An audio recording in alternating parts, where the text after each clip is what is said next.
Hello बच्चों, कैसे हो आप सब। आई होप आप सब बहुत अच्छे होंगे। तो आज हम लोग करने वाले हैं चैप्टर नंबर 20 ईवीएस का। ओके, तो ये है द लैंड अराउंड अस, यानी हमारी पृथ्वी। लैंड अराउंड अस यानी हमारे पृथ्वी के बारे में हमें ये चैप्टर में पूरी जानकारी मिलेगी। तो आओ मेरे साथ लर्न करो। Okay, the earth is our home, we share the earth with plants and animals. यानी ये है अर्थ, राउंड शेप। हमारी दुनिया कैसी है? गोल। तो अर्थ में हम शेयर मतलब इस ज़मीन को, इस दुनिया को हम शेयर करते हैं एनिमल्स और प्लांट्स के साथ। तो इसी के बारे में ये पूरा चैप्टर है। The earth is around in shape, it is covered with land and water. There is a more water than the land on the earth. यानी हमारे पृथ्वी पर सबसे ज़्यादा पानी है। ठीक है, तो इसमें पैराग्राफ में यही बता रहा है, the earth around is shape, its cover the land and water. यानी सबसे ज़्यादा पानी और ज़मीन है। तो आइए आगे हम चलते हैं। We humans along with the plants and animal live on the land. We use water for cooking, drink and transportation. We breathe the air around the earth. यानी हमारा जो अर्थ अपने दुनिया में पानी मिलने वाला है, जो पानी हमें मिलता है उसे हम खाना बनाने में, पीने में और ट्रांसपोर्टेशन यानी हम अपने पानी को दुनिया से बाहर भी ट्रांसपोर्ट यानी यहाँ से वहाँ देने में भी यूज़ करते हैं। और जो हमारे जो ट्रीज़ है उससे हम एयर यानी सांस लेने में भी हमें बहुत सहायता मिलती है। Land is not a same at all the place, at the place is raised will, at other place is the flat. यानी कहीं पे जैसे मुंबई अगर अब आपको मैं कैसे बताऊँ, कोई जगह ऐसे है तो कोई जगह ऐसे है। It's not same. हर जगह का, भले ये दुनिया हमारी गोल है लेकिन जो इसमें छोटे छोटे राज्य जो बसे हुए ना, किसी का शेप इस तरह से है, किसी का शेप इस तरह से, किसी का शेप अंडाकार में है, किसी का शेप स्क्वायर में है। मतलब हर जगह का अपना अलग अलग शेप है। Land which is flat is called the plane.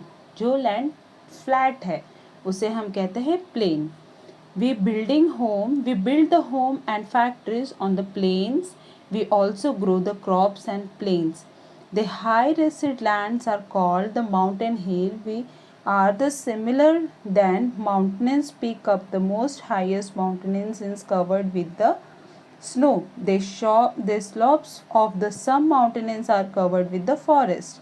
यानी जहाँ पर जितने प्लेन्स एरियाज हैं वहाँ पर हम इस तरह से अपनी बिल्डिंग्स, फैक्ट्री, रोड ये सब बनाते हैं। और जो माउंटेन एरिया यानी जो पहाड़ पे स्थित है वहाँ पे हम, वो पहाड़ है वहाँ से हमें पानी मिलता है। ओके, वहाँ पे हम कुछ, या फिर कुछ पहाड़ ऐसे हैं जहाँ पे सिर्फ स्नो से ढका होता है, जैसे कश्मीर हो गया, उत्तराखंड हो गया, ये सब पहाड़ पूरे बर्फ से ढके हुए।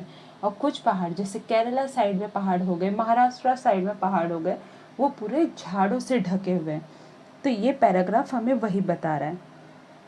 अब ये देखिए, the claim is the highest land is called the summer and cold in the winter. The few crops are almost grow on the hill side. यानी कुछ कुछ पहाड़ ऐसे हैं जहाँ पे हम खेती भी कर सकते हैं, जहाँ धूप के वक्त बहुत धूप होता है और ठंड के वक्त बहुत ठंड होता है। Okay, river started in the mountains are the fall down to the plains. यानी जब बारिश शुरू होती है तो पहाड़ों पे से बहुत ही तेज़ी से पानी बहना चालू हो जाता है, जिसे हम वाटरफॉल कहते हैं। Okay, the land between two mountains are hill is called a valley. Many crops can be grow here as valley are the filtered land. यानी कुछ पहाड़ ऐसे होते हैं ना जहाँ पे पानी बहुत अच्छी तरीके से आते हैं, जिसकी वजह से वहाँ पे किसान अपनी खेती भी कर सकते हैं। यानी जो पहाड़ों से पानी आता है ना, उसके आसपास के सराउंडिंग में किसान अपनी खेती करते हैं, वहीं पे रहते भी हैं, जिसे हम वैली के नाम से कहते हैं। इंग्लिश में उसे वैली बोलते हैं।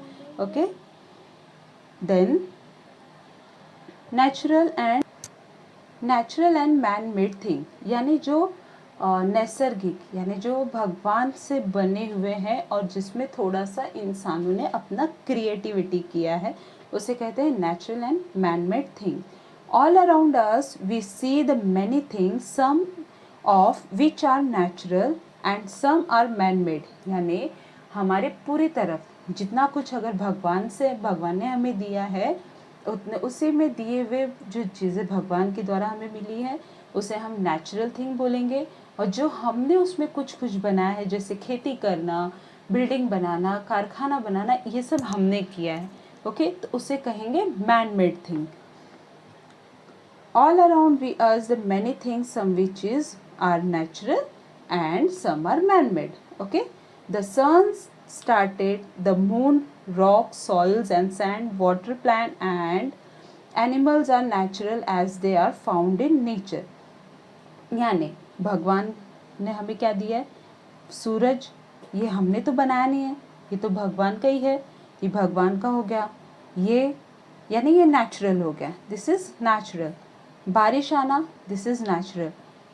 प्राणी, this is natural. Mountains, river, ये सब कुछ नेचुरल है, जो अपने आप बनता है, जो अपने आप खत्म होता है, इसमें हम कुछ नहीं कर सकते। Okay, man has made us for the materials available in a nature.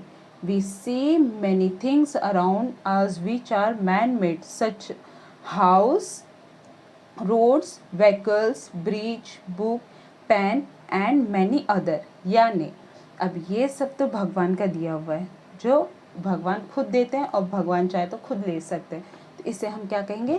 Nature provided.